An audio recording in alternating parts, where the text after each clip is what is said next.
Okay चलो let's start. हमने कहाँ तक कर लिया था? हमने कर लिया था। आज हमें ये हमने पास्ट पेपर्स कर लिया था ना। आज हमें स्टार्ट करना है rate of reaction, actually not rate of reaction, chemical and reversible equilibrium. ठीक है। आज रिवर्सिबल रिएक्शंस और केमिकल एक्विलिब्रियम स्टार्ट करना है हमने। जरा एक बार जल्दी से इसका हम सिलेबस गो थ्रू करते हैं, फिर उसका स्टार्ट करते हैं। सबसे पहले देखो, हमने क्या करना है, state that some chemical reactions are reversible. हमें सीखना है कि रिवर्सिबल क्या चीज होती है। ठीक है। And shown by this symbol. Describe how changing the conditions can change the direction of a reversible reaction for the effect of heat on hydrated compounds, the addition of water to anhydrous compounds, ठीक है, including copper to sulfate, आज हम ये देखेंगे, and cobalt to chloride। ठीक है। state that a reversible reaction in a closed system in equilibrium, ठीक है ठीक है। हमें फिर equilibrium सीखना है ना। Let's start.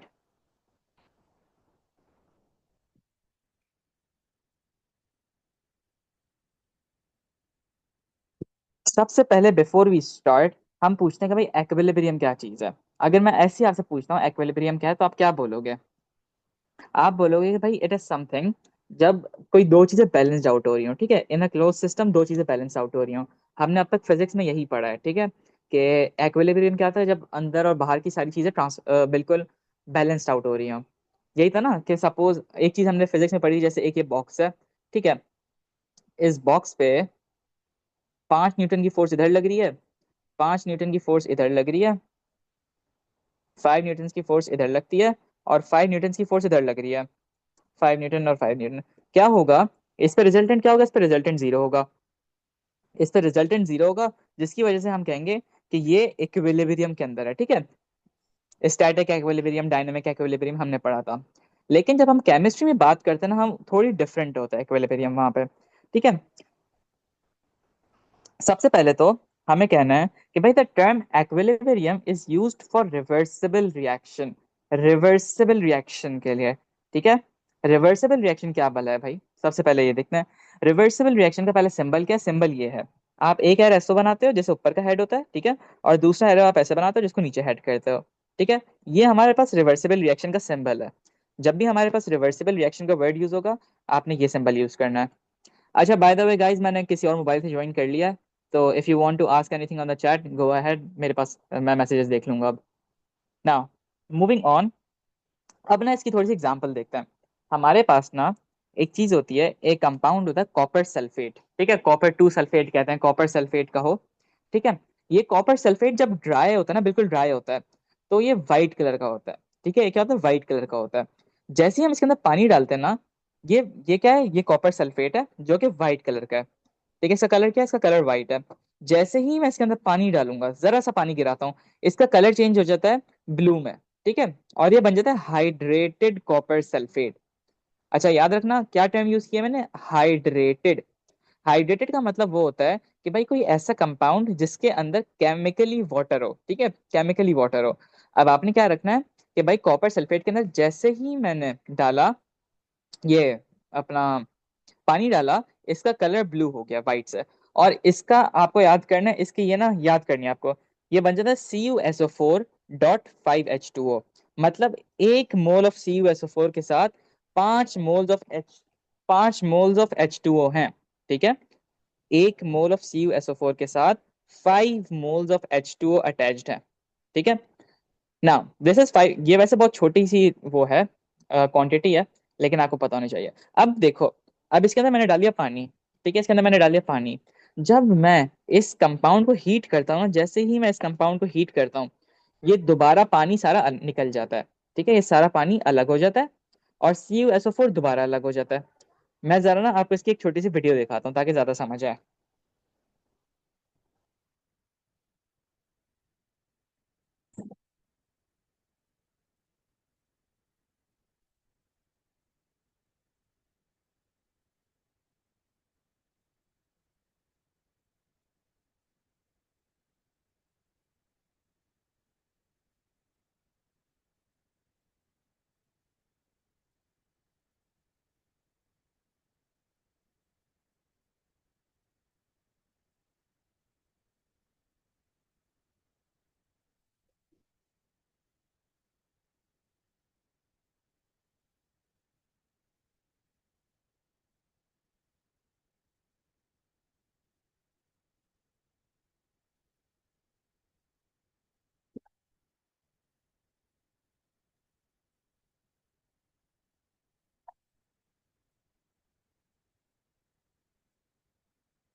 अरे यार को यार जान।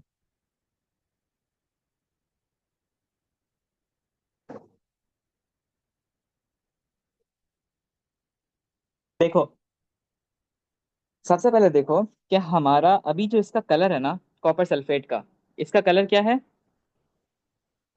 इसका कलर अभी क्या है? इसका कलर है अभी वाइट, वाइट कलर है। और अभी ये क्या है? अभी ये है CuSO4, सिर्फ CuSO4 है ये।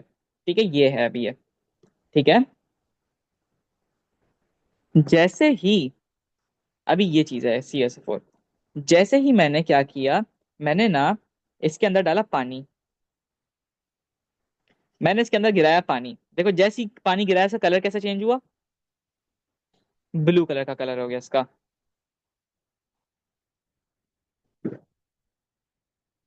ठीक है। क्या हुआ?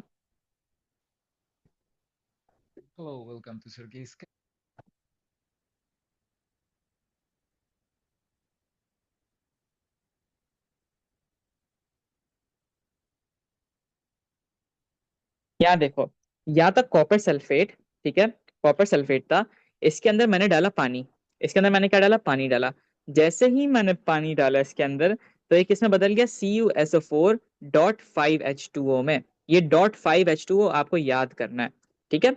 तो इसे कहते हैं hydrated compound. Now back to the topic.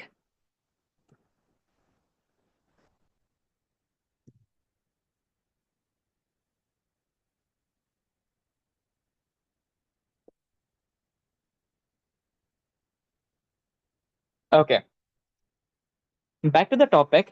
अब आपने कुछ टर्म्स देखनी है, ठीक है, छोटी छोटी दो तीन टर्म्स हैं जो कि आपने समझनी है। सबसे पहले टर्म है हाइड्रेटेड। हाइड्रेटेड, ये क्या है भाई? जब water is added chemically, water is added chemically, basically पानी का मॉलिक्यूल ना अटैच हो जाता है। अब जैसे CuSO4 था ये वाला, जब ये वाला CuSO4 था, ठीक है, मैंने इसके अंदर, एक सेकंड गाइस होल्ड करो।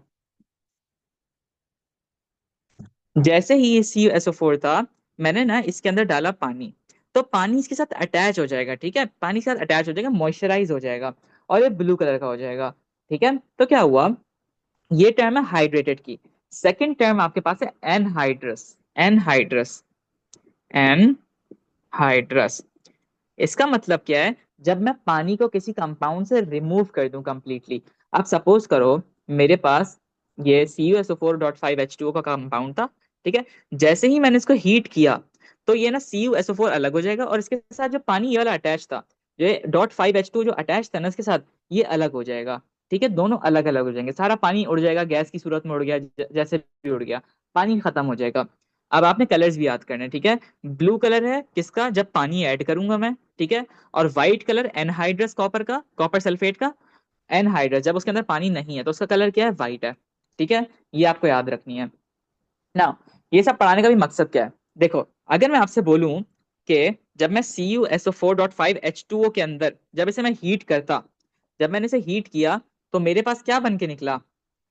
मेरे पास क्या बन के निकला? मेरे पास बन के निकला CuSO4 अलग और पानी अलग, यानी सारा पानी अलग हो गया। ठीक है। अब अगर मैं आपसे पूछता हूँ, मैं इस CuSO4 के अंदर दोबारा पानी ऐड कर दूं, दोबारा पानी ऐड कर दूं, तो क्या ये दोबारा CuSO4 में बन जाएगा, बदल जाएगा? बिल्कुल बदल जाएगा। ठीक है। तो यहाँ पे हम देखते हैं कि हमारे पास ना एक रिवर्सिबल रिएक्शन बन गया है। वो रिवर्सिबल रिएक्शन क्या है? कि जब मैं CuSO4.5H2O को जब मैं हीट करता हूँ, जब मैं इसे हीट करता हूँ, तो इसमें CuSO4 अलग और 5H2O अलग बन जाता है। ठीक है। और जब मैं इस कंपाउंड को दोबारा अगर मैं देखूं, तो ये कंपाउंड किस में बदल रहा है? इसमें बदल रहा है। ठीक है। So this is a reversible reaction, एक रिएक्शन जो कि रिवर्स हो जाए अपने ओरिजिनल रिएक्टेंट और प्रोडक्ट में। ठीक है। हमारे पास ना इसकी एक और एग्जांपल है, ये वाली। सपोज करो मेरे पास ना नाइट्रोजन है और हाइड्रोजन है। मैं भी ज्यादा इस उसमें पढ़ाऊंगा। 2NH3 कंपाउंड बनता है मेरे पास अमोनिया के नाम से। ठीक है, थ्री। अब ये वाला कंपाउंड जो है ना, दिस इज बेसिकली रिवर्सिबल। मतलब क्या है इसका? कि मेरे पास नाइट्रोजन और हाइड्रोजन ना मिलके बनाते हैं ammonia. This is known as ammonia, this is known as ammonia. जब मैं नाइट्रोजन और हाइड्रोजन को ऐड करता हूँ आपस में, तो उनसे बनता है अमोनिया। ठीक है। और यही अमोनिया दोबारा टूट जाता है किन कंपाउंड्स में, नाइट्रोजन हाइड्रोजन में। ठीक है। अगर ये अमोनिया गैस को मैं ऐसे छोड़ दूं ना, अनरिएक्टेड ऐसी बाहर हवा में छोड़ दूं, तो वो दोबारा नाइट्रोजन और हाइड्रोजन में बदल जाएगी। ठीक है। एक रिएक्शन जो कि आगे जाके कोई नया प्रोडक्ट बनाए। ठीक है। और फिर वही नया प्रोडक्ट वापस अपने ओरिजिनल प्रोडक्ट्स में बन जाए वापस। तो ये होता है रिवर्सिबल रिएक्शन। ठीक है। आपसे कभी भी एग्जामिनर पूछेगा नहीं कि व्हाट इज रिवर्सिबल रिएक्शन, लेकिन आपको पता होना चाहिए, क्योंकि आगे जब हम एक्विलिब्रियम वगैरह पढ़ेंगे तो उसके लिए हमें पता होना जरूरी है। ठीक है। Moving on. अब ना मैं ये वाली जो मैंने अभी आपको कराई, इसे ज्यादा उससे पढ़ाता हूँ। जो ये हेबर्स प्रोसेस अभी मैंने कराया ना आपको, इसको थोड़ा डिटेल में पढ़ाता हूँ। ना देखो, हमारे पास ना इंडस्ट्री में अमोनिया का बहुत बड़ा यूज है। हमारी पता नहीं कितने टनों, कोई मैंने थाउजेंड ऑफ टन्स अमोनिया बनती है। ठीक है। तो हम क्या देखते हैं, actually millions of tons in air. ठीक है। अमोनिया गैस प्रोड्यूस होती है, ये वाली गैस प्रोड्यूस होती है। ठीक है। अब ये गैस इतनी सारी प्रोड्यूस करेंगे कैसे इतने लार्ज स्केल पे? उसके लिए एक प्रोसेस है जिसका नाम है हेबर्स प्रोसेस। क्या नाम है? Haber's process. हेबर बेसिकली एक साइंटिस्ट का नाम था, पूरा नाम मुझे याद नहीं है। हेबर एक साइंटिस्ट का नाम था जिसने वर्ल्ड वॉर 2 में अमोनिया की प्रोडक्शन बनाई थी। ठीक है। अब हमारे सिलेबस में ये पूरा हमें रट्टा मारना है, इसका रट्टा होना चाहिए, समझना है। लेकिन साथ में आपको कुछ चीजें याद करनी ही याद करनी है। ठीक है, दिमाग में बिठानी है। सबसे पहले क्या, कि फॉर्मेशन ऑफ अमोनिया के लिए हमारे पास क्या रिएक्टेंट है। रिएक्टेंट कौन से होते थे, कि एक चीज ने दूसरी चीज के साथ रिएक्ट किया। सपोज करो ए ने बी के साथ रिएक्ट किया और बनाया सी। ठीक है।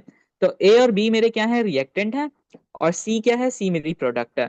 ठीक है। तो अब हमारे पास यहाँ ए और बी कौन से रिएक्टेंट है हमें देखना है। सबसे पहला रिएक्टेंट हमारे पास अमोनिया के लिए है नाइट्रोजन गैस। कौन सी गैस? Nitrogen gas. ठीक है। और दूसरा रिएक्टेंट है हाइड्रोजन गैस। ठीक है। मुझे बताओ, मुझे आप सब बताओ कि हाइड्रोजन गैस मुझे कहाँ से मिलेगी। अगर मैं बोलता हूँ कि भाई मुझे हाइड्रोजन गैस चाहिए, मैं कहाँ से हाइड्रोजन गैस ले सकता हूँ? चैट में बताओ मुझे जल्दी से। मैं चैट देख रहा हूँ। अपने अपने आइडियाज दो कि मुझे हाइड्रोजन गैस कहाँ से मिलेगी अगर मुझे हाइड्रोजन गैस चाहिए।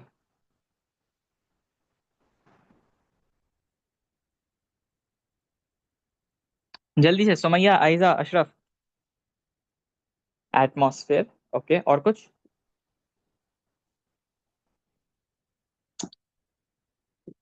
ठीक है, चलो। सब क्लोज हैं लेकिन नहीं। सबसे पहले हमारे पास ना एक है पानी। अगर हम हमारे पास क्या चीज है, पानी, H2O। ठीक है, वाटर। वाटर के अंदर क्या है, H2। ठीक है। ये H2 हम कैसे अलग करें? इस H2 के लिए ना हम एक प्रोसेस यूज करते हैं इलेक्ट्रोलाइसिस के नाम से। इलेक्ट्रोलाइसिस, जो कि मैं इस चैप्टर के बाद पढ़ाऊंगा। हमारे पास दो तरीके हैं इलेक्ट्रो हाइड्रोजन निकालने के। एक तरीका है क्रैकिंग का। Cracking cracking of alkane. ठीक है। अल्केन ना हमारे पास एक कंपाउंड होता है, जैसे समझो C2H6 ले लेता हूँ, मीथेन, इथेन, मीथा, इथा, प्रोपा, इथेन ले लेता हूँ।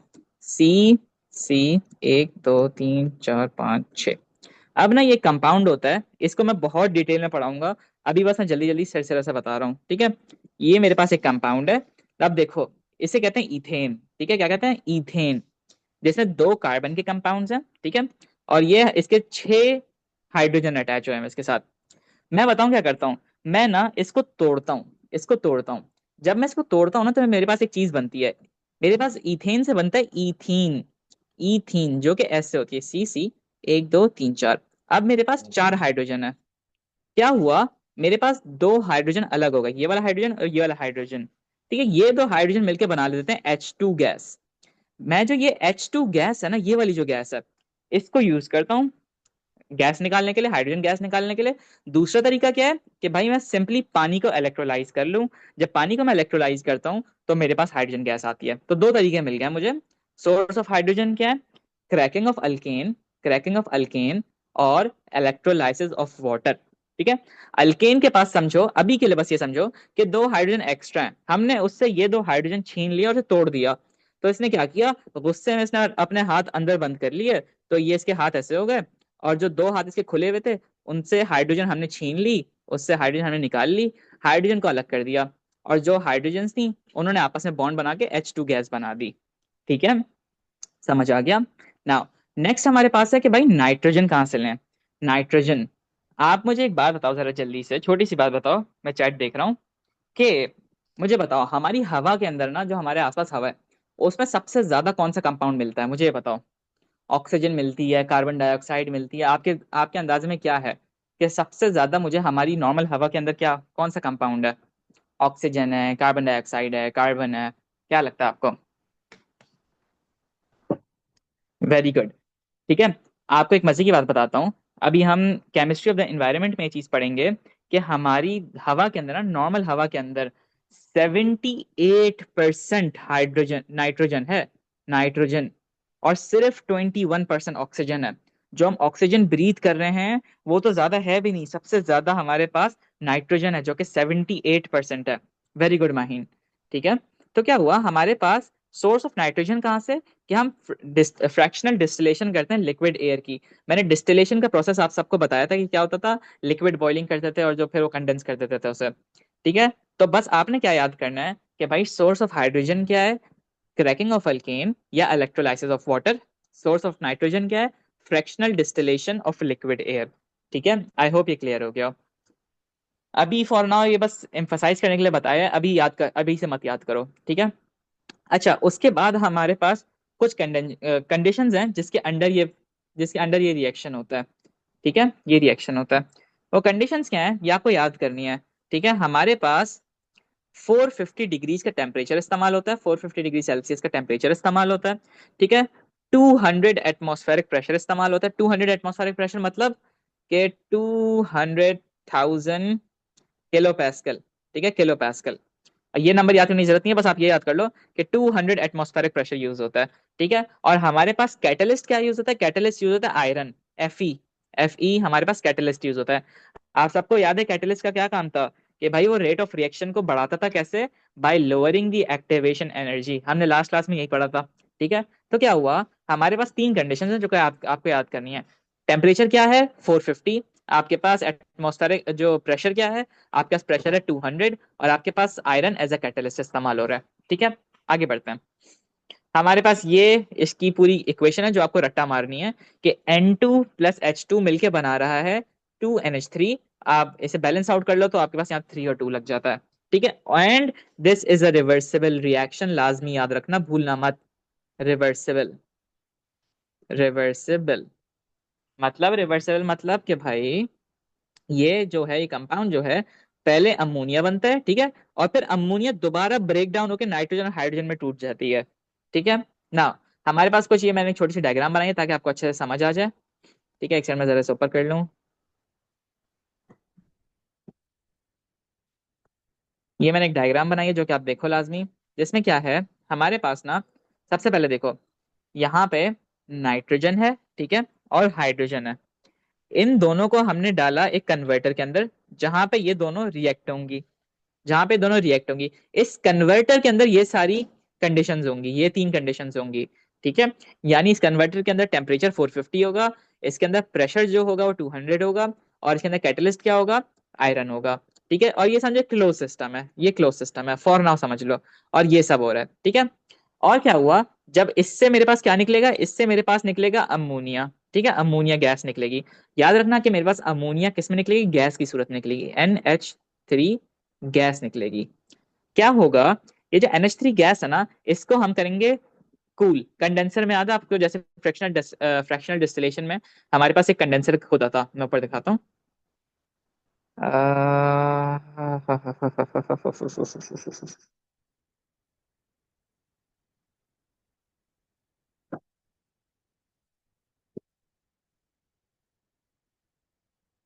इसमें नहीं है, मेरे ख्याल से दूसरे केमिकल एनर्जेटिक्स में था। खैर, क्या होता है कि वो एक कंडेंसर से गो थ्रू करता है, जहाँ कंडेंसर के अंदर ना ठंडा पानी निकल रहा होता है, उसके अंदर ठंडा पानी होता है।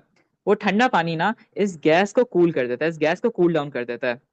वो गैस कूल होके दोबारा लिक्विड के अंदर बदल जाती है। ठीक है, लिक्विड के अंदर बदल जाती है।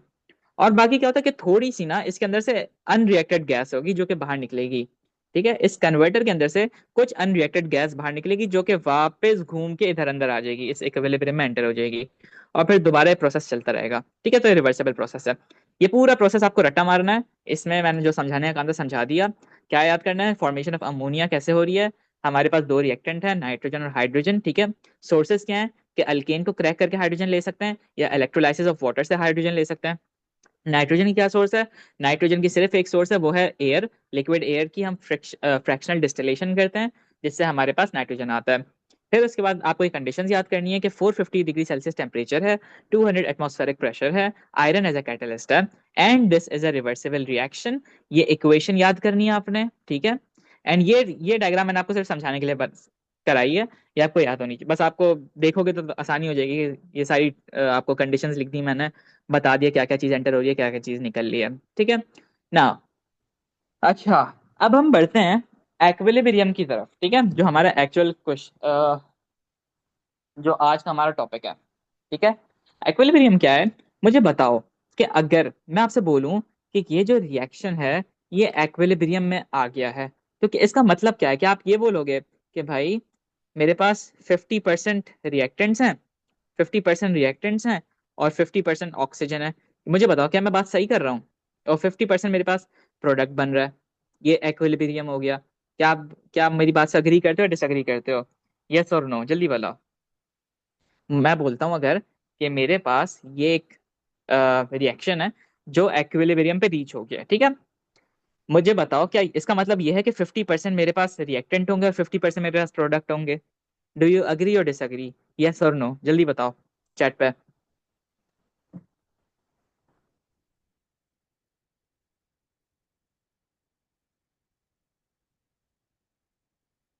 एवरीवन जल्दी जल्दी, यस और नो, डू यू अग्री और डिसअग्री कि अगर मेरे पास ये रिएक्शन होता है तो इसके अंदर 50% मेरे पास रिएक्टेंट होंगे और 50% मेरे पास प्रोडक्ट होगी?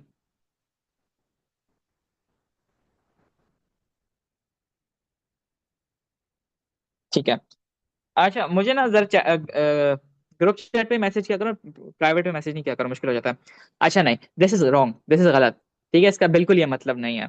इसका मतलब क्या है, सपोज करो मैंने जब ये रिएक्शन कराया ना, तो मैंने 100 ग्राम ऑफ रिएक्टेंट लिया, ठीक है, 100 ग्राम्स ऑफ रिएक्टेंट लिया, ठीक है। 100 ग्राम मैंने किसके लिए? रिएक्टेंट के, यानी नाइट्रोजन और हाइड्रोजन के, ठीक है। और जब मैंने रिएक्शन स्टार्ट किया, मैंने रिएक्शन के टाइम नोट की, जब बिल्कुल शुरू में रिएक्शन स्टार्ट किया, तो मेरे पास, मुझे बताओ कि ये कितना होगा, प्रोडक्ट कितना होगा? जीरो होगा, अभी प्रोडक्ट फॉर्म ही नहीं हुआ, ठीक है। जीरो टाइम पे जीरो प्रोडक्ट था। जब मैंने 20 सेकंड बाद या 20 मिनट्स बाद इसे देखा, तो मैंने देखा कि भाई अब मेरा प्रोडक्ट ना, जो मेरे रिएक्टेंट थे, वो 100 ग्राम से वो 85 ग्राम्स हो गए हैं, ठीक है, 85 ग्राम्स हो गए हैं। बाकी जो 15 ग्राम थे वो प्रोडक्ट के अंदर कन्वर्ट हो गए, ठीक है। वो 15 ग्राम क्या हो गया? प्रोडक्ट में बदल गया, ठीक है। फिर मैंने थोड़ी और देर के लिए छोड़ा, 40 मिनट्स बाद मैंने देखा कि भाई अब ये 85 ग्राम से अब ये हो गए 75 ग्राम्स, ठीक है। और 25 ग्राम्स मेरा प्रोडक्ट है, ठीक है, ये प्रोडक्ट है। फिर मैंने क्या देखा, अब ना मैंने 20 मिनट बाद दोबारा देखा, अब 60 मिनट्स में मैंने देखा कि भाई अब कोई चेंज ही नहीं आया, अभी भी 75 है, ठीक है। रिएक्टेंट अभी भी 75 है और प्रोडक्ट 25 है। ना रिएक्टेंट कम हो रहा है ना प्रोडक्ट बढ़ रहा है। इसका मतलब क्या ये है कि रिएक्शन मेरा स्टॉप हो गया? इसका मतलब ये नहीं है मेरा रिएक्शन स्टॉप हुआ, बिल्कुल ये नहीं है इसका मतलब। अगर मैं आपसे बोलता हूँ कि भाई अगर मेरे पास ना रिएक्टेंट कम हो रहा है ना प्रोडक्ट बढ़ रहा है, तो मुझे बताओ क्या मेरा रिएक्शन स्टॉप हो गया? नहीं भाई, रिएक्शन कैसे स्टॉप हो सकता है? अगर नाइट्रोजन अगर नाइट्रोजन और हाइड्रोजन एक जगह मौजूद हैं तो रिएक्शन तो होता रहेगा, रिएक्शन तो रुकेगा ही नहीं। अगर मेरे पास नाइट्रोजन हाइड्रोजन खत्म ही नहीं हो रहा है, ठीक है, मैं इसको थोड़ा सा एक एक्स्ट्रा पेज पे समझाता हूँ।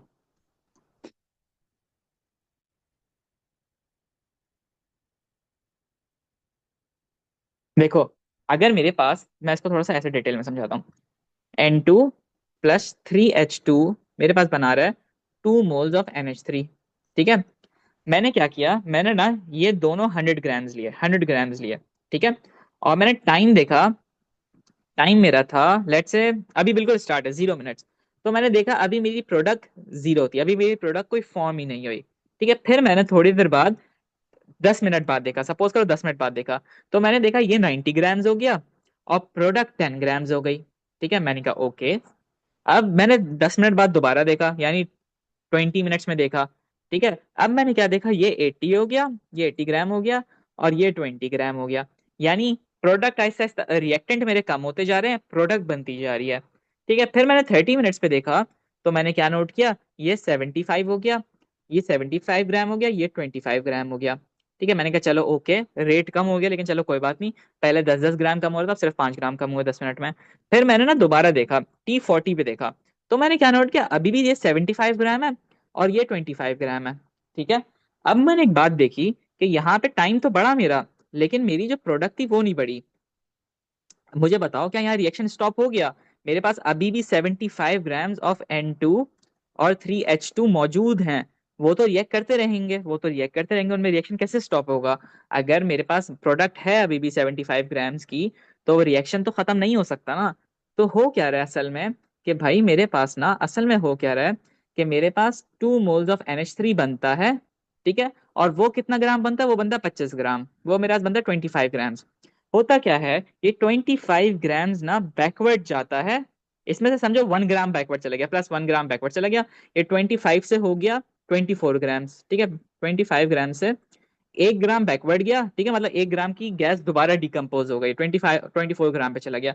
और ये 75 ग्राम्स अभी भी रिएक्ट कर रहे हैं। ठीक है, तो 75 ग्राम क्या हुआ, ये 76 ग्राम्स बना और 1 ग्राम आगे चला गया। ठीक है, तो ये दोबारा 25 हो गया। अब यही होता जा रहा है, 1 ग्राम पीछे आता है 1 ग्राम आगे चला जाता है, 1 ग्राम पीछे आता है 1 ग्राम आगे चला जाता है। तो मेरे पास यहाँ एक एक्विलिब्रियम बन गया कि भाई ना मेरा रिएक्टेंट कम हो रहा है, ना मेरा प्रोडक्ट बढ़ रहा है, लेकिन रिएक्शन खत्म नहीं हुआ अभी तक, रिएक्शन चलता जाएगा। ठीक है। इस चीज को ना हम कहते हैं dynamic equilibrium, when there is no change in the concentration of the reactant. ठीक है, मतलब 75 ग्राम कंसंट्रेशन है यहाँ पे। ठीक है, when there is no change in the concentration of the reactant and product, the reaction is said to be in equilibrium. ठीक है। अब हम डायनामिक एक्विलिब्रियम को समझते हैं। एक सेकंड। डायनामिक एक्विलिब्रियम पहले समझो, अभी इसे छोड़ दो, इसको छोड़ो। मुझे देखो, अब ना मैंने क्या देखा, कि भाई देखो, यहाँ पे ना मेरा टाइम 10-10 मिनट के बाद देख रहा हूँ। हो क्या रहा है कि सपोज करो, अभी 10 मिनट छोड़ो, 5 मिनट के अंदर, 5 मिनट के अंदर मेरे पास ये रिएक्शन आगे जा रहा है, और 5 मिनट के ही रेट से वो पीछे भी आ रहा है, रेट से बोल रहा हूँ। ठीक है, ये नहीं बोला 5 मिनट के अंदर जा रहा है 5 मिनट बाहर आ रहा है। 5 मिनट का रेट है, यानी एवरी सेकेंड, चलो इसे ऐसे समझाता हूँ। एक सेकंड रुको, थोड़ा आसान करता हूँ। सपोज करो मेरे पास ये रिएक्टेंट जो है ना, ये आगे जा रहा है। किस स्पीड से? समझो समझो, ये रिएक्शन ना एक कार है। ठीक है, this reaction is a car. ठीक है, ये रिएक्शन एक कार है। ठीक है, ये रिएक्शन एक कार है, बल्कि कह लो ये कार स्टेशन है। यहाँ पे गाड़ियां हैं, 2 गाड़ियां हैं यहाँ पे। थोड़ा सा बड़ा करता हूँ। सपोज करो मेरे पास ना यहाँ 2 गाड़ियां, एक गाड़ी ये रही, एक गाड़ी ये रही।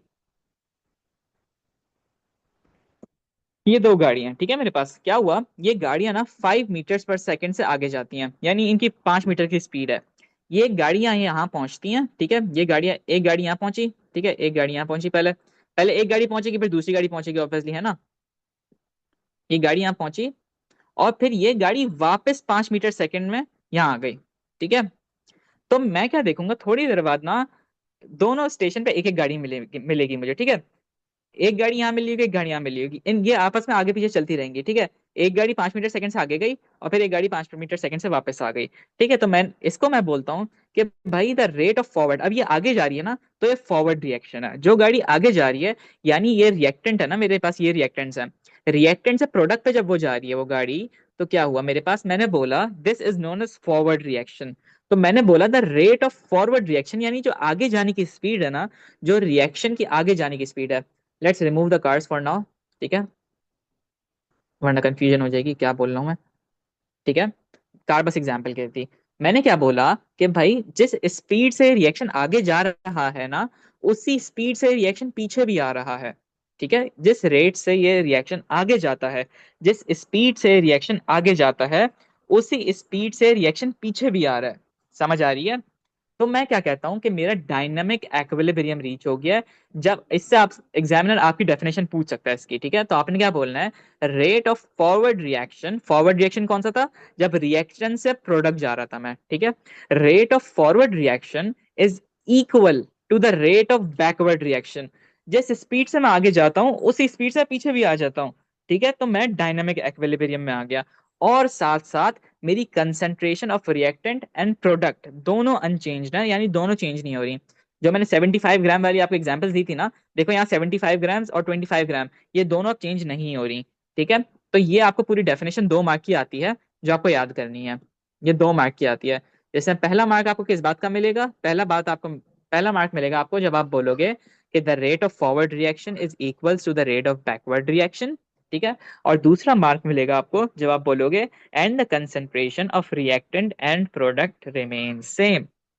अब आपको एक बात याद रखनी है, ये जो एक्विलिब्रियम है ना, ये सिर्फ और सिर्फ रिवर्सिबल रिएक्शन में होता है। ठीक है, रिवर्सिबल रिएक्शन मैंने आपको समझा दिया। चलो अब आगे बढ़ते हैं। हमारे पास ना कुछ कंडीशंस हैं कि हमारे पास डायनेमिक एक्विलिब्रियम अचीव हो जाए रिवर्सिबल रिएक्शन में। सबसे पहली कंडीशन हमारे पास ये है कि हमारा जो रिएक्शन हो रहा हो ना, वो एक क्लोज कंटेनर के अंदर हो रहा हो। समझो इसको, इस बात को ऐसे समझो। मैं इस एग्जांपल पे दोबारा आया अपनी वाली, यहाँ पे यहाँ पे अभी मेरे पास डायनामिक एक्विलिब्रियम रीच हो चुका है। ठीक है, यहाँ पे मेरे पास डायनामिक एक्विलिब्रियम है। मुझे बताओ कि ये ना N2 भी गैस है, H2 भी गैस है, और जो अमोनिया प्रोड्यूस हो रहा है ये भी गैस है। ठीक है, सब कुछ गैस है मेरे पास। अगर मैं इसी किसी डब्बे के अंदर नहीं करता, किसी क्लोज्ड कंटेनर के अंदर नहीं करता, सारी गैसेस तो एटमॉस्फेयर में स्केप कर जाएंगी। तो फिर क्या करूं मैं क्या करता हूँ, मैं इस रिएक्शन को ना एक डब्बे के अंदर करता हूँ। ये डब्बा क्लोज्ड होता है, इसके अंदर से बाहर नहीं निकल सकता। ठीक है, इसके अंदर जो गैसेस हैं वो बाहर नहीं आ सकती। ठीक है, तो क्या हुआ, यहाँ आपको याद रखना है कि एक्विलिब्रियम रीच करने के लिए ये जरूरी है कि आपका एक क्लोज्ड सिस्टम हो, यानी डब्बा बंद हो। ठीक है ना। सेकंड कंडीशन क्या है कि भाई मेरी जो छोटी छोटी चीज है ना, जो कंसंट्रेशन है, प्रेशर है और टेम्परेचर है, उसे मैं ना छेड़ूं। एक्विलिब्रियम को ये बात बहुत बुरी लगती है कि अगर मैं उसको, उसकी कंसंट्रेशन, प्रेशर या टेम्परेचर को छेड़ दूं।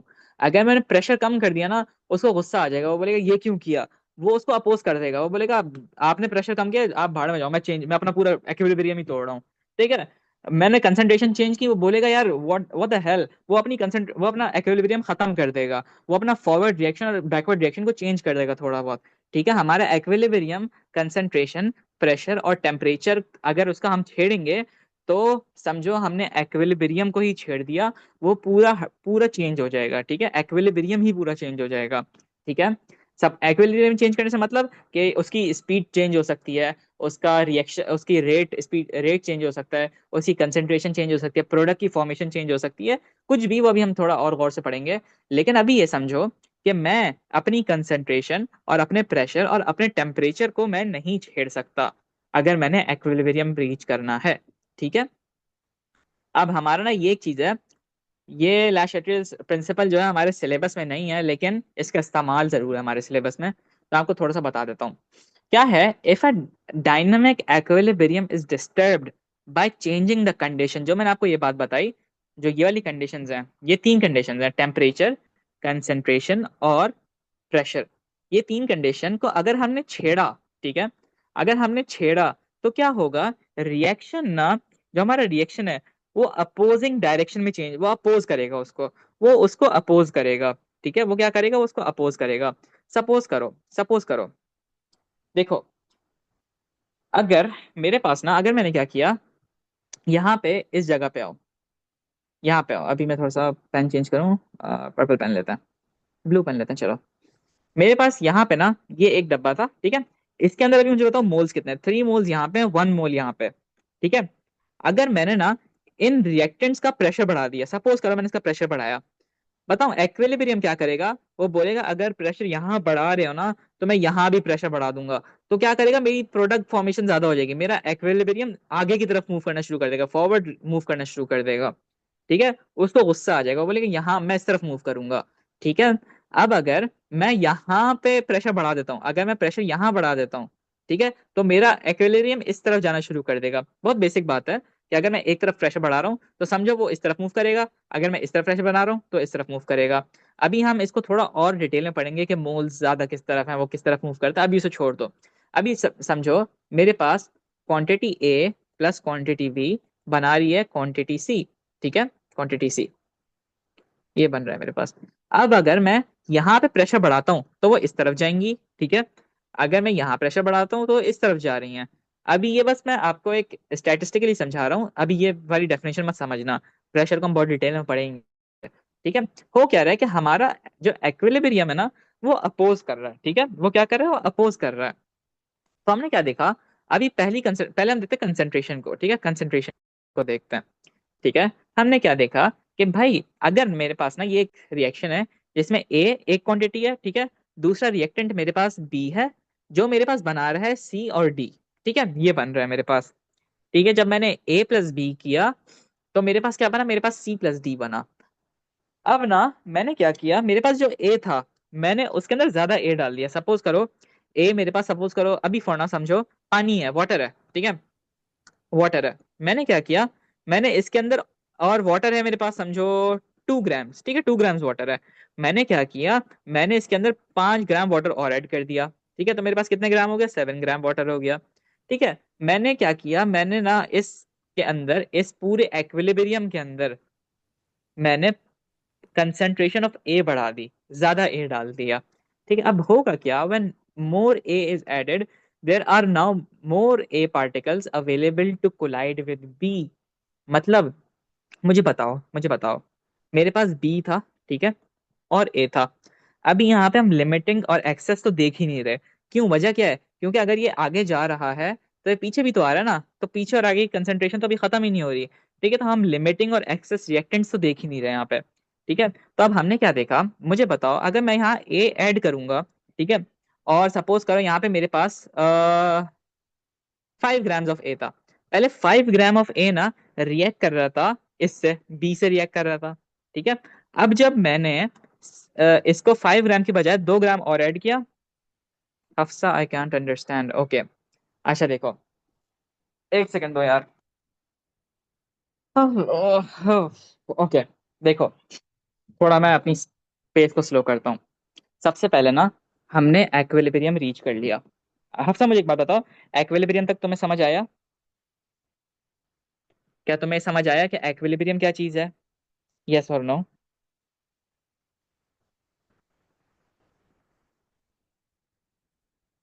ओके, ठीक है। अब हमें एक्विलिब्रियम समझ आ गया कि भाई जिस स्पीड से मेरा ये रिएक्शन आगे जा रहा है ना, उसी स्पीड से मेरा रिएक्शन पीछे भी आ रहा है। ठीक है, यहां तक मुझे समझ आ गया। ठीक है, और मेरे पास एक कंसंट्रेशन बन गई, मेरे पास एक बात बन गई कि भाई अगर मेरे पास 1 mole of A 2 moles of B से रिएक्ट कर रहा है, तो मेरे पास 1 मोल ऑफ सी बन रहा है और 1 मोल ऑफ डी बन रहा है। ठीक है, मेरे पास ये बात बन गई। ठीक है, अगर अगर अगर मैंने क्या किया, अब मैं मोल्स को हटा के मास को उसके देखता हूँ। ठीक है, मैंने कहा कि अगर मेरे पास, इसको थोड़ा आसान करते हैं, मैंने बोला मेरे पास 5 एग्स हैं, ठीक है, और नहीं, 5 एग्स बहुत ज्यादा हो गए, 2 एग्स हैं, ठीक है, 2 एग्स हैं, और 1 कप फ्लावर है, 1 कप फ्लावर है, ठीक है, आटा है। मैंने उससे ना बनाए पैनकेक्स, ठीक है, पैनकेक्स बनाए मैंने उससे। मेरे पास ना इस रेशो का, जब मैंने 2 अंडे और 1 कप मैदा लिया, तो मेरे पास ना समझो 5 पैनकेक्स बन गए, 5 पैनकेक बन गए। ठीक है, 5 पैनकेक्स बन गए, पैनकेक्स बन गए। अब अगर मुझे बताओ, अब अगर मुझे बताओ, मैं अपने फ्लावर के कप को बढ़ा देता हूँ, अगर मैं फ्लावर को थोड़ा चेंज कर दूं और 1.5 कप फ्लावर्स कर दूं, तो क्या होगा, अब मेरे पास 5 पैनकेक्स की बजाय 7 पैनकेक्स बन जाएंगे, पैनकेक्स की क्वांटिटी बढ़ जाएगी। ठीक है, अगर मैंने अब अंडे 2 की बजाय 3 ले लिए, तो अब मेरे पास पैनकेक्स ही, चलो अंडों से तो खैर क्वालिटी पे इफेक्ट आ रहा है, लेकिन चलो अभी छोड़ो, क्वालिटी छोड़ो, मेरे पास अब 8 पैनकेक्स बन गए। अगर मैं ये देख रहा हूँ कि अगर मैंने, देखो, अगर मैंने फ्लावर पहले 1 था और अब मैंने 0.5 ग्राम्स और ऐड कर दिया, 0.5 किलोग्राम्स और ऐड किया, तो मेरी कंसेंट्रेशन बढ़ गई, तो जिसकी वजह से मेरे पास जो प्रोडक्ट था वो भी ज्यादा बनना शुरू हो गया। ठीक है, वो भी ज्यादा बनना शुरू हो गया।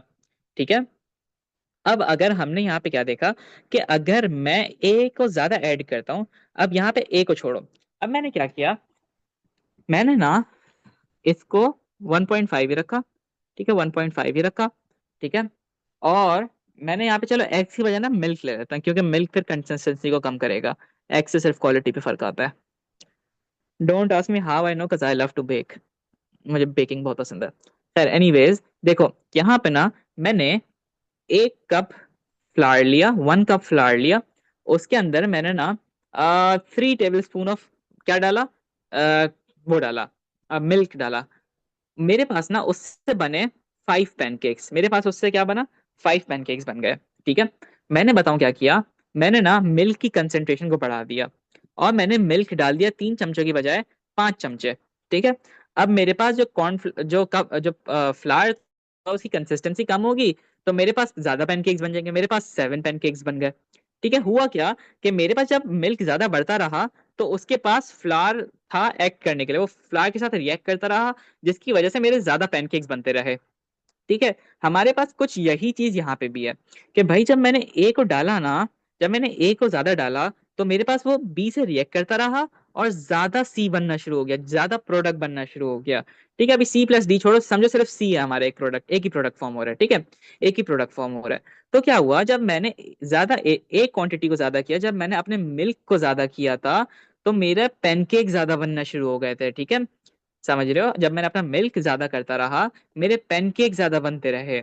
ठीक है। तो हमारे पास कुछ यही तरीका है कि जब when more A is added, there are now more A particles available to collide with B। अब A समझो मिल्क है, ठीक है, और B समझो फ्लावर है। ठीक है। जब मैंने ज्यादा दूध डाला, तो मेरे पास ज्यादा दूध के पार्टिकल थे, ज्यादा दूध था किसके साथ रिएक्ट करने के लिए, आटे के साथ रिएक्ट करने के लिए, मैदे के साथ रिएक्ट करने के लिए, फ्लावर के साथ रिएक्ट करने के लिए। ठीक है। जिसकी वजह से क्या हुआ, दो चीजें हुई। This increases the forward rate of forward reaction, मतलब अब मेरे पास ज्यादा प्रोडक्ट आगे की तरफ बनेगा। ठीक है। आप समझ रहे हो, यहाँ पे आओ। अगर मैंने अपने मिल्क की कंसेंट्रेशन, मिल्क इंक्रीज करता रहा, तो अब मेरे पास ज्यादा पैनकेक्स बन रहे हैं। पहले 5 बन रहे थे, अब 7 बन गए, अब 8 बन गए, 9 बन गए। ठीक है। मेरे पास प्रोडक्ट ज्यादा फॉर्म होगा, ज्यादा प्रोडक्ट फॉर्म होगा और ज्यादा स्पीड से फॉर्म होगा। ठीक है। तो this increases the rate of forward reaction. ठीक है। और मोर प्रोडक्ट इज फॉर्म्ड। ठीक है। तो देखो अब यहाँ पे जब मैंने यहाँ पे कंसेंट्रेशन ऐड की, तो मेरे पास प्रोडक्ट ज्यादा बनना शुरू हो गया, पैनकेक ज्यादा बनना शुरू हो गया। ठीक है। उसके बाद the forward reaction is now faster than backward reaction. अब समझो यहाँ पे स्पीड में भी फर्क आ गया। पहले इस स्पीड से समझो 5 सेकंड की स्पीड से आगे जा रहा था, और बैकवर्ड भी 5 सेकंड से आ रहा था। ठीक है। बैकवर्ड भी 5 सेकंड से आ रहा था, और आगे भी 5 सेकंड से जा रहा था। जब मैंने यहाँ अपनी कंसंट्रेशन बढ़ा दी ना, तो समझो अब वो आगे जा रहे 7 सेकंड से, और बैकवर्ड जा रहे हैं 5 सेकंड से। ठीक है। तो क्या हुआ, मेरे पास आगे जाने की जो स्पीड थी ना इस रिएक्शन की, वो बढ़ गई। ठीक है। वो बढ़ गई। तो क्या हुआ, the forward reaction is now faster than the backward reaction, जिसकी वजह से ना मेरा एक्विलिब्रियम खराब हो गया। मेरा एक्विलिब्रियम खराब हो गया। ठीक है। एक्विलिब्रियम क्या करेगा, वो राइट की तरफ शिफ्ट होना शुरू हो जाएगा। राइट की तरफ शिफ्ट होने का मतलब क्या, वो आगे की तरफ शिफ्ट होगा। वो कोशिश करेगा कि ज्यादा प्रोडक्ट बनाए, ताकि ना वो अपने इस स्टेट को का, अपने इस स्टेट को कायम रख सके। ठीक है। वो कोशिश करेगा कि पहले जब यहाँ पे कंसंट्रेशन बढ़ रही है ना, वो कोशिश करेगा मेरा प्रोडक्ट ज्यादा बनता जाए, ताकि मेरा एक्विलिब्रियम खराब ना हो। ठीक है। अभी थोड़ा सा कंफ्यूजिंग लग रहा होगा, जब मैं इसके पास पेपर्स दिखाऊंगा ना, तो ज्यादा और अच्छे से समझ आएगा। आई होप अभी जो मैंने एक्सप्लेनेशन दी उससे अच्छी खासी अंडरस्टैंडिंग आ गई होगी। ठीक है। जिसकी वजह से the position of equilibrium shift to the right. अच्छा अब एक बात देखो, यहाँ पे ना अपने हाथों को देखो। ए आप जो ए और बी है, जो आपके रिएक्टेंट्स हैं, वो आपके उल्टे हाथ में, यानी लेफ्ट साइड में, और जो प्रोडक्ट है वो आपकी कौन सी साइड पे, राइट साइड पे। अगर मुझे बोलना है ना कि मेरा एक्विलिब्रियम इस तरफ जा रहा है, अगर मुझे बोलना है मेरा एक्विलिब्रियम इस तरफ शिफ्ट हो रहा है, तो मैं बोलूंगा the equilibrium shifts to the right, या मैं बोल सकता हूँ shifts to the product side. आपको ना जब इसके पास पेपर के क्वेश्चंस दिखाऊंगा, तो बहुत सारे क्वेश्चंस ऐसे आएंगे, वो बोलेंगे कि भाई हमने प्रेशर बढ़ा दिया, बताओ मेरा एक्विलिब्रियम किस तरफ शिफ्ट हो रहा है। तो आपने बस ये बोलना है कि भाई it shifts to the right hand side, या it shifts to the product side, या फिर अगर समझो लेफ्ट की तरफ आ रहा है, तो मैंने बोलना है it shifts to the left. ठीक है। मर्जी है, डिपेंड ऑन द सिचुएशन। अच्छा, हमारे ना सिलेबस में दो चीजें जो आपको, दो प्रोसेस हैं जो आपको याद करने हैं। एक प्रोसेस था अभी जो हमने अभी देखा, वो था हेबर प्रोसेस। ठीक है। ये वाला प्रोसेस जिसके अंदर अमोनिया बन रही है। ठीक है। हेबर प्रोसेस के अंदर क्या बना, अमोनिया बनी। हमारे पास एक और प्रोसेस है, वो प्रोसेस जाना जाता है कॉन्टेक्ट प्रोसेस के नाम से। Contact process. ठीक है। This is the last thing we are gonna study today. ठीक है।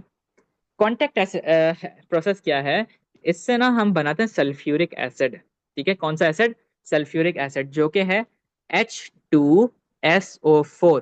ठीक है। हमारे पास इंडस्ट्रियल, ये इंडस्ट्रियल केमिस्ट्री में भी आता है वैसे ये, लेकिन हमें क्या प्रोडक्शन है, सल्फ्यूरिक एसिड की प्रोडक्शन है। सल्फ्यूरिक एसिड का बहुत बहुत बहुत वास्ट मेजर यूज है, जो कि मैं अभी आपको एसिड बेसिस सॉल्ट में ज्यादा सही से समझाऊंगा। लेकिन अभी के लिए इतना समझो कि हमारे पास millions of ton sulphuric acid बनता है। ठीक है, मिलियंस ऑफ टन्स। ठीक है, तो हमारे पास एक बहुत बड़ी इंडस्ट्री है जो कि सल्फ्यूरिक एसिड पे डिपेंड करती है, जिसमें हमारे पास from washing detergents to making batteries, batteries के अंदर सल्फ्यूरिक एसिड डाला होता है, वॉशिंग डिटर्जेंट्स वॉट एवर, बहुत सारी चीजें में सल्फ्यूरिक एसिड डलता है। ठीक है, अब ये सल्फ्यूरिक एसिड बनेगा कैसे भाई, बनेगा कैसे, क्या करें भाई इसको बनाने के लिए? इसको बनाने के लिए ना हमारे पास चार मेजर स्टेप्स हैं, वो स्टेप्स आपने याद करने हैं और उनकी चीजें भी याद करनी है। सबसे पहले ना हम बनाएंगे सल्फर डाइऑक्साइड, सल्फर डाइऑक्साइड। ठीक है, वो कैसे बनेगा? मैं पकड़ूंगा सल्फर। अच्छा, अब इसमें आपको याद नहीं करना कि भाई मुझे ऑक्सीजन कहाँ से मिल रही है या सल्फर कहाँ से मिल रही है, और सिर्फ आपने कहाँ से याद करना था, हेबर प्रोसेस का याद करना था कि भाई मुझे नाइट्रोजन और ऑक्सीजन कहाँ से मिली है, नाइट्रोजन और हाइड्रोजन, ये कॉन्टेक्ट प्रोसेस में आपको याद नहीं करना। खैर, मैंने क्या किया, मैंने ना उठाई सल्फर और मैंने लिया ऑक्सीजन, इन दोनों को मैंने रिएक्ट किया, मेरे पास बन गया SO2, ये सल्फर डाइऑक्साइड। ठीक है, टू का मतलब डाई, टू को कहते हैं डाई। ठीक है, तो डाइऑक्साइड। अब मैंने क्या किया, मैंने इस सल्फर डाइऑक्साइड को उठाया और इसको दोबारा रिएक्ट कराया ऑक्सीजन से। ठीक है, मतलब मेरा दूसरा स्टेप क्या है कि मैं बनाऊंगा सल्फर ट्राइऑक्साइड, SO2 की बजाय SO3 चाहिए। ठीक है, मैंने क्या किया, मैंने SO2 लिया, अभी से हटाओ, टू को हटाओ, SO2 गैस ली मैंने, और मैंने ना उसको ऑक्सीजन से रिएक्ट किया, तो मेरे पास क्या बना, मेरे पास SO3 गैस बनी, SO3 गैस बनी। ठीक है, SO3 गैस बनी, जिसको हम, अगर मैं इसको बैलेंस आउट कर दूं तो ऐसे बैलेंस होगी। ठीक है, सेकंड प्रोसेस, सेकंड स्टेप क्या हमारा, कि मैंने सल्फर डाइऑक्साइड उठाई, उससे मैंने डाला ऑक्सीजन के साथ, दोबारा रिएक्ट किया। ठीक है, जब दूसरी बार मैंने उस ऑक्सीजन से रिएक्ट किया तो मेरे पास बना सल्फर ट्राइऑक्साइड। ठीक है, अब मैं क्या करूंगा, मैं सल्फर ट्राइऑक्साइड लूंगा। ठीक है, सल्फर ट्राइऑक्साइड को मैं किसके साथ रिएक्ट करूंगा, H2SO4, सल्फ्यूरिक एसिड के साथ रिएक्ट करूंगा। ठीक है, जिसके साथ जो मुझे बनाना है, सल्फर सल्फ्यूरिक एसिड ही बनाना है ना मुझे, मैं SO3 को दोबारा सल्फ्यूरिक एसिड के साथ रिएक्ट करूंगा, जिससे मेरे पास ना एक चीज बनेगी जिसे मैं कहता हूँ oleum. Oleum, L OLEUM, oleum. ये मेरे पास है सल्फर ट्राइऑक्साइड, सल्फर ट्राइऑक्साइड, जिसने रिएक्ट किया सल्फ्यूरिक एसिड के साथ। ठीक है, और मेरे पास बनाया ओलियम। ठीक है, ओलियम। अब क्या करेंगे, हम ना इस ओलियम को डालेंगे पानी के अंदर। ठीक है, इसको डालेंगे वाटर के अंदर, जिससे मेरे पास बनेगा फाइनली सल्फ्यूरिक एसिड। आप मुझसे एक सवाल पूछते हो, मुझे बताओ कि ये ओलियम बनाने की क्या जरूरत थी, इसकी तो कोई, इसका क्या फायदा हुआ भाई, इसका फायदा बताऊं क्या है? अगर मैं डायरेक्ट सल्फर ट्राइऑक्साइड को अगर पानी में डाल दूं ना, मेरे पास एक्सप्लोजन हो जाएगा, मैं फट जाऊंगा। ठीक है, sulphur dioxide and sulphur trioxide, और sulphur trioxide specially is very violent with water, अगर मैं पानी में डालता हूँ तो एक्सप्लोजन होगा, एक्सोथर्मिक रिएक्शन होगा, बहुत हीट निकलेगी। ठीक है, which is very dangerous, I can not do that, not possible, मैं मर जाऊंगा। ठीक है, तो मैंने क्या किया, मैंने सल्फर ट्राइऑक्साइड को सल्फ्यूरिक एसिड के साथ रिएक्ट किया, सल्फ्यूरिक एसिड, एसिड। ठीक है, मैंने इसके साथ रिएक्ट किया, जिसकी वजह से वो बेसिकली थोड़ा सा डाइल्यूट हो गया। ठीक है, और मेरे पास एक नया प्रोडक्ट बन गया जो कि था ओलियम। ठीक है, मैंने क्या किया, मैंने ओलियम भाई लिए, और इस ओलियम भाई को, अब मैंने ओलियम को पानी के साथ रिएक्ट किया, जिसकी वजह से मेरे पास H2SO4 दोबारा बना। ठीक है, H2SO4 की क्वांटिटी ज्यादा बनेगी ऑब्वियसली। अच्छा, अब आपको इसके भी कंडीशन याद करनी है। Condition, temperature is the same as Haber process, 450 degrees temperature किसमें था, हेबर में भी था और कॉन्टेक्ट में भी है। इसमें जो एटमॉस्फेरिक प्रेशर है ना वो 2 atm है। कितना, 2। हेबर में कितना था, 200 था, वहां 200 था, यहाँ सिर्फ 2 है।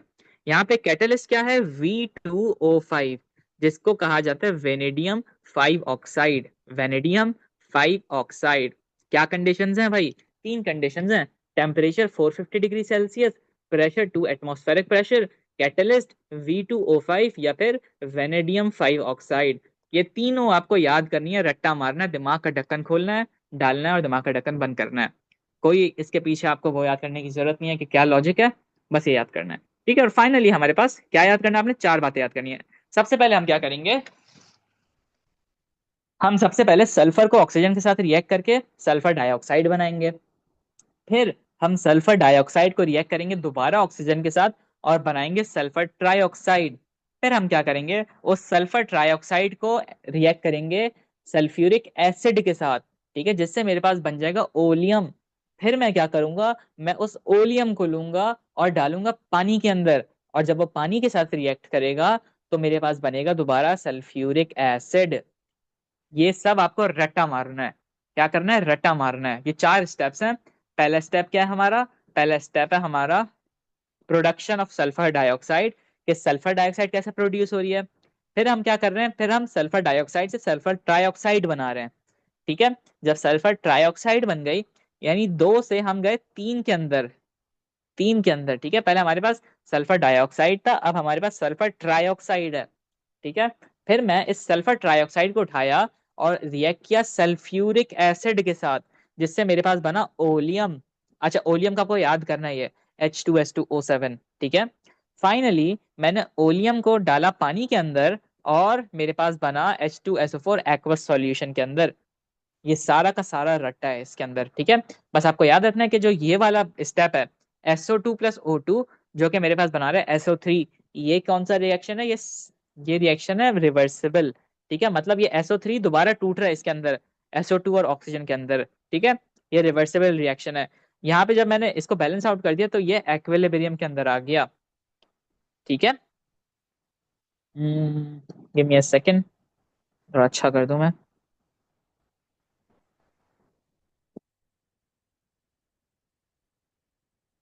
ओके, ये मेरे पास किस में आ गया, एक्विलिब्रियम के अंदर आ गया। एंड फाइनली मेरे पास सल्फ्यूरिक एसिड बन गया, ठीक है। हमने दो बात आज के क्या क्या डिस्कस कर लिया, हमने डिस्कस कर लिया कि कंसंट्रेशन जब हम बढ़ाते हैं, जब हम डायनामिक एक्विलिब्रियम की कंसंट्रेशन बढ़ाते हैं तो क्या होता है, हमारा एक्विलिब्रियम उसको अपोज करता है, उसको अपोज करेगा, जिसकी वजह से मेरे पास अगर मैं रिएक्टेंट की कंसंट्रेशन बढ़ाता हूँ तो मेरे पास ज्यादा प्रोडक्ट बनेगा, ठीक है, ज्यादा प्रोडक्ट बनेगा। सीधी सीधी सीधी बात है। बेसिकली अगर मैं यहाँ पे एक चीज बढ़ाऊंगा, रिएक्टेंट में कुछ बढ़ाऊंगा, तो मेरे पास ज्यादा प्रोडक्ट बन जाएगा, मेरे पास प्रोडक्ट ज्यादा बन जाएगा, ठीक है। अगर मैं प्रोडक्ट ज्यादा बढ़ा दूंगा, प्रोडक्ट में कुछ बढ़ा देता हूँ, सपोज करो मेरे पास सी बन रहा है और मैं अपनी तरफ से बाहर से सी और डाल दूं, तो क्या होगा, मेरे पास ज्यादा ए और बी बनना शुरू हो जाएगा, ठीक है। Depends on the condition. अगर मैं अपना रिएक्टेंट बढ़ा रहा हूं तो मेरा प्रोडक्ट बढ़ेगा, ठीक है। अगर मैं अपना रिएक्टेंट बढ़ा रहा हूं तो मेरा प्रोडक्ट बढ़ेगा, अगर मैं अपना प्रोडक्ट बढ़ा रहा हूं तो मेरा रिएक्टेंट बढ़ेगा, ठीक है। ये एक्विलिब्रियम ये ऐसे ही चलता रहेगा, ये इधर गया, ये इधर गया, ठीक है। समझो, इसको ना ऐसे समझो, मैंने ये मेरी बर्फ है, ठीक है, ये मेरी आइस है, ये आइस से कन्वर्ट हुई वाटर के अंदर, ठीक है, यानी लिक्विड पानी के अंदर, और फिर वो दोबारा कन्वर्ट हो गई आइस के अंदर, ठीक है। ऐसे एक साइकिल बन गई, ठीक है, और ये एक्वेलिब्रियम पे आ गया, ठीक है। वैसे ये बिल्कुल भी ऐसा नहीं है, क्योंकि उसके लिए फिर हमें उसको, लेकिन एक तरीके से वो भी रिवर्सिबल रिएक्शन है, ठीक है। जब आइस पानी में मेल्ट हुई, ये देखो ना, अगर मैं ऐसे ऐसे देखूं, आइस को जब मैंने कन्वर्ट किया पानी के अंदर, वाटर के अंदर, वाटर के अंदर, तो मुझे बताओ, क्या वो वाटर से दोबारा आइस बन सकता है, बिल्कुल बन सकता है। जब वो आइस से वाटर बन सकता है और वाटर से आइस बन सकता है, तो this is a kind of equilibrium, उसका रेट बहुत हल्का है, ठीक है। मैंने आइस को बाहर निकाला, वो पानी में कन्वर्ट हो गया, फिर मैंने उसको दोबारा फ्रीजर में डाल दिया, वो दोबारा आइस बन गया, ठीक है। Now this is a physical change, जो कि इतनी सारी चीजें इम्प्लाई नहीं होती, लेकिन अगर समझो, बहुत बेसिक कंसंट्रेशन, बहुत बेसिक बताता हूँ। समझो, अगर मैंने पानी ज्यादा कर दिया, अपना वाटर ज्यादा ऐड कर दिया, अगर मैंने, पहले मेरे पास था 1 kg ऑफ वाटर, ठीक है, 1 kg ऑफ वाटर, ये इसी कंसेंट्रेशन है, ठीक है। मैंने इसके अंदर 1 kg और ऐड कर दिया, मेरे पास 2 किलोग्राम ऑफ पानी हो गया। अब मुझे बताओ कि अगर मैं इस 2 किलोग्राम पानी को फ्रीज करूंगा तो मेरे पास आइस भी तो ज्यादा बनेगी ना, मेरे पास आइस भी ज्यादा बनेगी ना, ऑब्वियसली आइस ज्यादा बनेगी, ठीक है। अब सपोज करो, यहाँ पे सपोज करो अगर मेरे पास आइस पहले थी 2 किलोग्राम, ठीक है, अब मैंने उसके अंदर 1 किलोग्राम आइस और डाल दी, अब मेरे पास 3 kg ऑफ आइस है, तो अब मेरे पास पानी भी ज्यादा बनेगा ना। बस इतनी बेसिक बात है कि अगर मैं अपने रिएक्टेंट को बढ़ा रहा हूँ तो मेरा प्रोडक्ट बढ़ जाएगा, अगर मैं अपना प्रोडक्ट बढ़ाता हूँ तो मेरा रिएक्टेंट बढ़ जाएगा, ठीक है। ये सबसे बेसिक इसकी ये वाली बात है जो मैंने आपको, मेरे ख्याल से इससे बहुत अच्छा क्लियर हो जाना चाहिए, ठीक है। यस अशरफ, पूछो। मैसेज ही डाल दो मुझे, मैसेज पे डाल दो। मैं ईयरफोन पहना हुआ नहीं हूँ, बाहर हूँ, आवाज नहीं आएगी।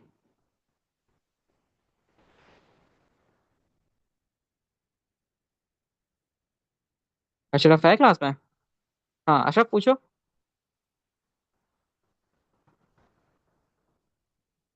आई एम वेटिंग, तुम मैसेज आ लो जब तक मैं यहाँ पे समझा रहा हूँ।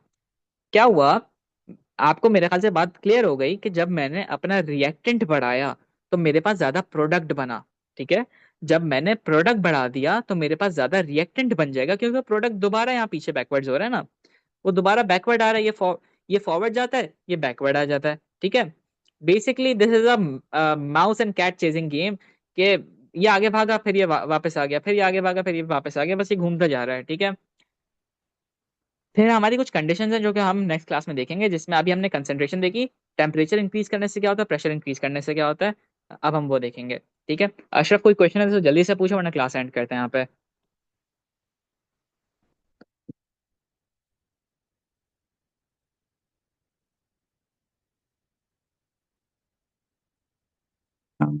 How do I stop my recording?